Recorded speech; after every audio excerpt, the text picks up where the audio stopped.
মিরপুর হযরত শাহ আলী মাজারের ঠিক সামনে আমরা যেমনটি শুনছিলাম, আমাদের সহকর্মী জানাচ্ছিলেন চট্টগ্রাম থেকে। এখানে পরিবেশটাও কিন্তু অনেকটা এমনই। সকাল থেকেই দেশের বিভিন্ন প্রান্ত থেকে কিন্তু একাধিক যানবাহনে কিন্তু এখানে এসেছেন ধর্মপ্রাণ মুসল্লিরা। এবং এখানে ঈদে মিলাদুন উপলক্ষে যে জশ্নে জুলুসের আয়োজন করা হয়েছে, সেই আনন্দ মিছিলটি বা আনন্দ শোভাযাত্রাটি আধা ঘন্টার মধ্যেই শুরু হওয়ার কথা রয়েছে। কিছুক্ষণ আগে শুরু হওয়ার কথা থাকলেও সকাল থেকে রাজধানীতে ভারী বৃষ্টিপাতের কারণে কিছুটা পেছানো হয়েছে যে জশ্নে জুলুসের যেই আয়োজনটি, সেটি কিন্তু 10টার দিকে শুরু হওয়ার কথা থাকলেও এখন সেটি আনুমানিক 11টা নাগাদ শুরু হবে।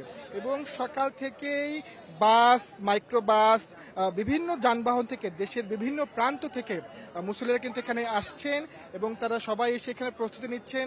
সবাই যে ঈদে মিলাদুন উপলক্ষে মহানবী সাল্লাল্লাহু আলাইহি সাল্লামের যে জন্মদিন, সেই উপলক্ষে যে জশ্ন জুলুসের আয়োজন করে প্রতিবার, সেই জশ্ন জুলুসে অংশগ্রহণ করতে কিন্তু এখানে এসেছেন এবং তারা এখানে এসে জড়ো হয়েছেন। একটি বিষয় যেমন বলছিলাম, সকাল থেকে বৃষ্টিপাতের কারণে তাদের কিছুটা বেগ পেতে হয়েছে, যে আয়োজনটিতে কিছুটা বাধাগ্রস্ত হয়েছে, যার ফলে এই সময়টি 30 মিনিটের মতো পেছানো হয়েছে।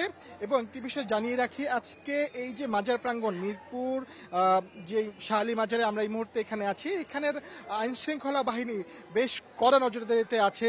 পুলিশ বাহিনীর পাশাপাশি কিন্তু গোয়েন্দা বাহিনীর সদস্যরাও কিন্তু এখানে আছেন।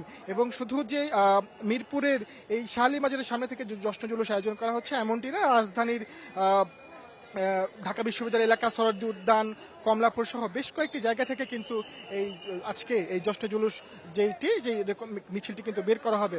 এবং সকাল থেকে এখানে কিন্তু আসছেন সবাই, এসে বিভিন্ন স্লোগান দিচ্ছেন, দোয়া করছেন, নফল ইবাদতের মাধ্যমেই কিন্তু তারা এই দিনটি পালন করে থাকেন। এবং অনেকেই এই দিনটি যে জশ্ন জুলুসের যে আয়োজনটি, তার মাধ্যমেই কিন্তু তাদের এই আয়োজনটি শুরু হচ্ছে। কিছুক্ষণের মধ্যেই হয়তো তারা বেরোবেন এবং তারা বেরিয়ে সাধারণ, আপনি যেমনটি জানতে চাচ্ছিলেন কোন কোন এলাকায় প্রদক্ষিণ করবে, আমাদের তারা যেটি বলেছেন, তারা মিরপুর হয়ে বিজয় সরণি পর্যন্ত যাবেন এবং বিজয় সরণি প্রদক্ষিণ করে আবার মিরপুর মাজার এলাকায় তারা কিন্তু আসবেন, এমনটাই কিন্তু তারা জানিয়েছেন।